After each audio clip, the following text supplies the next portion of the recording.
Good morning students. आज हम लोग कक्षा 5 के पाठ 5 उपवन से बातचीत जो कि कविता है और जिसके रचयिता है भारत भूषण अग्रवाल, इसके बारे में चर्चा करेंगे। इस कविता में बच्चों बताया गया है, आज सवेरे जब वसंत आया उपवन में चुपके चुपके, कानों ही कानों मैंने उससे पूछा, मित्र पा गए तुम तो अपने यौवन का उल्लास दोबारा।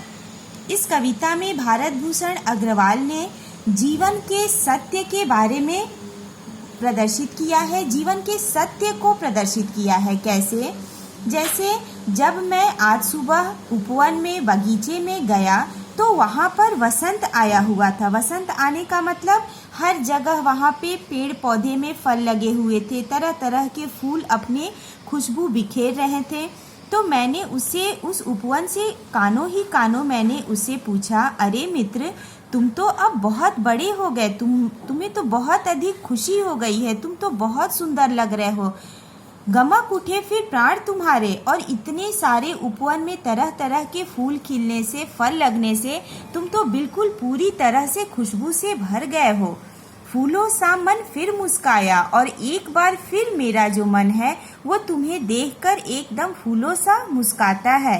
पर साथी क्या दोगे मुझको? मेरा यौवन मुझे दोबारा मिल न सकेगा। लेकिन उपवन का जो वसंत है वह बोलता है, लेकिन साथी इसके बदले में तुम मुझे क्या दोगे? क्या यह मेरा यौवन मुझे दोबारा मिलेगा?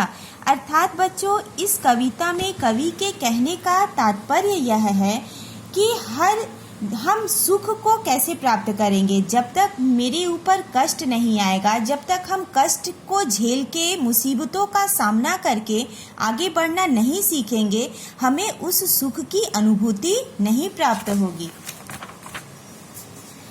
सरसों की उंगलियां हिलाकर संकेतों में वह यूं बोला, मेरे भाई व्यर्थ प्रकृति के नियमों की यो दो न दुहाई, होड़ न बांधो तुम यो मुझसे।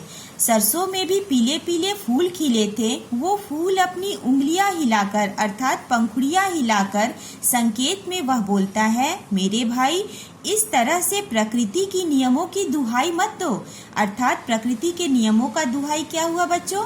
जैसे हम सब यह जानते हैं कि वसंत में पुराने पत्ते गिर के नए पत्ते आते हैं, तरह तरह के फूल खिलते हैं, लेकिन इसके लिए उस वसंत को कितनी बड़ी कीमत चुकानी पड़ती है ये हम तुम्हें आगे बताएंगे। तो वही ये बता रहा है कि मेरे इस काम के लिए प्रकृति के नियम की दुहाई मत दो, होड़ न बांधो तुम यो मुझसे। मेरे ऊपर इस तरह से तुम होड़ नहीं बांधो कि ये प्रकृति का नियम है तो तुम में फूल खिले हैं।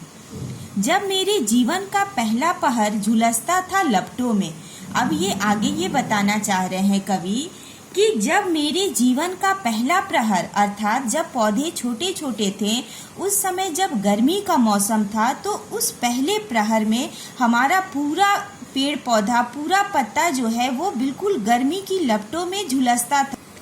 तुम बैठे थे बंद उसीर पटों से घिरकर। जब मैं उस गर्मी के मौसम में उपवन में झुलसता था गर्मी के मौसम में, तब तुम तो अपने खस के दरवाजों से घिरकर अपने घर में बैठे थे। मैं जब वर्षा की बाढ़ों में डूब डूब उतराया था, तुम हंसते थे वाटरप्रूफ कवच को ओढ़े। अर्थात उपवन अपने साथी से यह कह रहा है कि जब मैं बारिश की बूंदों में पूरा भर भर जाता था, बारिश की बूंदें मेरे पूरे उपवन को डुबो देती थी, उस समय तुम अपने घरों में बैठकर वाटरप्रूफ कवच को ओढ़कर और हंसते रहते थे। और शीत के पाले में जब गलकर मेरी देह जम गई, तब बिजली के हीटर से तुम सेक रहे थे अपना तन मन। और जब ठंड के प्रकोप से, जब ओले गिरने से, बहुत अधिक ठंड से मेरी पूरी पत्तियां गल जाती थी, मेरा पूरा शरीर जम जाता था, तब तुम अपने बदन को गर्म रखने के लिए बिजली के हीटर से अपना तन और मन दोनों सेकते थे। अर्थात मैंने गर्मी के मौसम को भी झुलसा है, मैं पानी में भी डूब मेरा पूरा पत्ता, मेरी पूरी डालियां पानी में भी डूब जाती थी। और जब जाड़े का मौसम आया उस समय भी गलकर मेरी देह जम जाती थी। और तुम इस तीनों मौसम का मजा अपने घर के भीतर बंद होकर के लिए थे।